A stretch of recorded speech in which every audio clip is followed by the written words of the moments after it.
New round of winds fueled fury of Northern California wildfire. Crews were digging in and burning out fire lines amid another round of high winds that contributed to the fury to a Northern California wildfire. "We have a firefight ahead of us, and the wind today is going to make it very challenging," said Keith Wade, a spokesman with the California Department of Forestry and Fire Protection, or Cal Fire, on Saturday.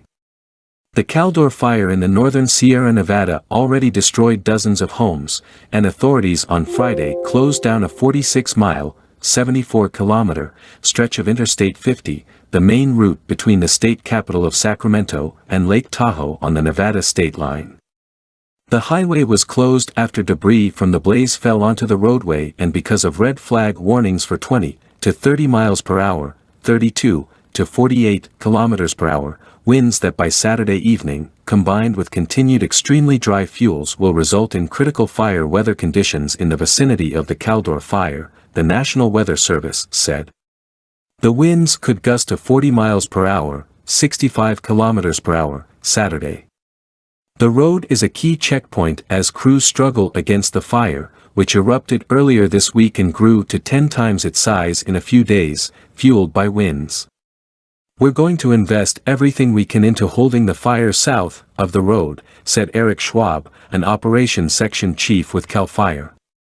Firefighters made progress on the fire's western side and burned vegetation to starve it of fuel and prevent the flames from heading into the evacuated community of Pollock Pines.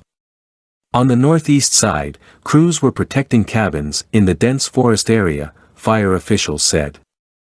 The Caldor Fire had now devoured about 130 square miles, 310 square kilometers, as of Saturday, and more than 1,500 firefighters were battling it amid heavy timber and rugged terrain.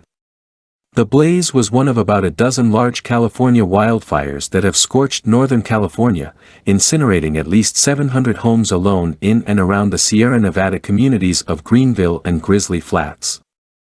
The fires, mainly in the northern part of the state, have burned nearly 1.5 million acres, or roughly 2,300 square miles, 6,000 square kilometers, and have sent smoke as far as the east coast.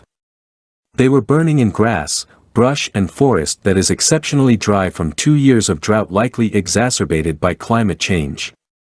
Thousands of homes remained under threat in communities tucked away in scenic forests and tens of thousands of people remain under evacuation orders. 9 national forests in the region have been closed because of the fire threat. To the northwest of the Caldor Fire, the massive Dixie Fire kept expanding and new evacuations were ordered, including the tiny hamlet of Taylorsville.